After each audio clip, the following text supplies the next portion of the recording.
வணக்கம் நண்பர்களே, இது உங்களுடைய அன்புள்ள அம்மா ஆறுசக்தி யூடியூப் சேனல். இன்றைக்கி காலையில் என்ன பார்க்க வந்திருக்கும் தெரியுமா? எங்கள் செம்பருத்தி செடியில் இன்றைக்கி நிறைய பூ பூத்துருந்துச்சு. சரி, ஓகே, ஒரு வீடியோ எடுத்து போடலாமேன்னு சொல்லிட்டு வந்தேன். பார்த்திங்களா எவ்வளோ அழகாக பூத்துருக்குதுன்னு. இப்போ இந்த செம்பருத்தி பூ இருக்குது பார்த்திங்களா, இதில் வந்து நிறைய பயன்கள் இருக்குது. என்னென்னு நான் சொல்கிறேன், பறிச்சுட்டு சொல்கிறேன் உங்ககிட்ட. பார்க்குறதுக்கு எவ்வளோ அழகாக விரிஞ்சிருக்குது பார்த்திங்களா.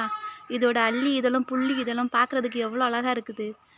இருங்க, நம்ம இதெல்லாம் பறிச்சிடலாம். ஓகேவா?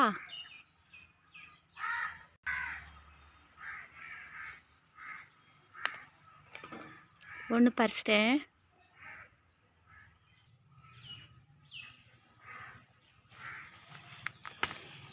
ரெண்டாவதும் பறிச்சிட்டேன்.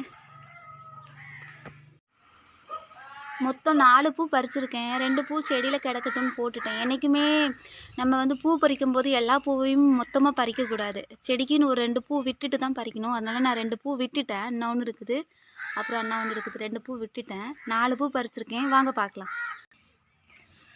மொத்தம் 4 பூவையுமே பறிச்சிட்டேன். இப்போ என்னென்னா, இந்த செம்பருத்தி பூ இருக்குது பார்த்திங்களா, இந்த மேலே இருக்க இந்த இதில் மட்டும், அதாவது இந்த நீளமாக இருக்குல்ல, இந்த பூ காம்பு மட்டும் நம்ம என்ன பண்ணிடணும்னா கட் பண்ணி போட்டுடணும். போட்டுட்டு கீழே இருக்குல்ல, இதையும் என்ன பண்ணிடணும்னா பிச்சிடணும்.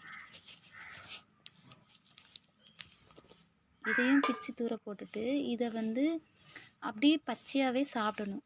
இதை வந்து பச்சையாக சாப்பிட்டோன்னா என்னென்ன பயன் இருக்குதுன்னு நான் சொல்கிறேன். முதல்ல நம்மளோட இருதயத்துக்கு, அதாவது இதயத்துக்கு ரொம்ப ரொம்ப நல்லது. இதயத்தை வந்து இந்த செம்பருத்தி பூவை நம்ம தினமும் ஒரு பூ சாப்பிட்டுட்டு வந்தோன்னா இதயத்தை வந்து சுத்தப்படுத்தும். அப்புறம் இன்னொரு விஷயம் என்னென்னா, அந்த செம்பருத்தி இலை இருக்குது பார்த்திங்களா, அதை வந்து அரைச்சி காய வச்சு உருண்டையாக்கி எண்ணெயில் காய்ச்சும் தேய்க்கலாம். வெறுமனே அந்த செம்பருத்தி இலையை பச்சையாகவும் சாறு எடுத்து தலையில் தேய்ச்சிட்டு வந்தோன்னா முடி கருன்னு நல்லா வளரும். அதே மாதிரி இந்த செம்பருத்தி பூவில் நிறைய பயன்கள் இருக்குது. நம்மளோட வந்து சுவாசத்தை சுத்தப்படுத்தும், இருதயத்தை சுத்தப்படுத்தி நமக்கு வந்து ஆரோக்கியமான சுவாசத்தை கொடுக்கும்.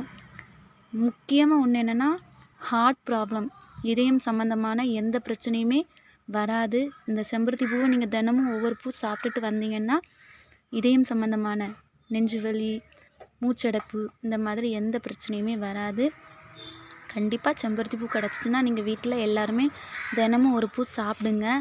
நான் இன்றைக்கி 4 பூ பறிச்சிருக்கேன் சாப்பிட்றதுக்காக.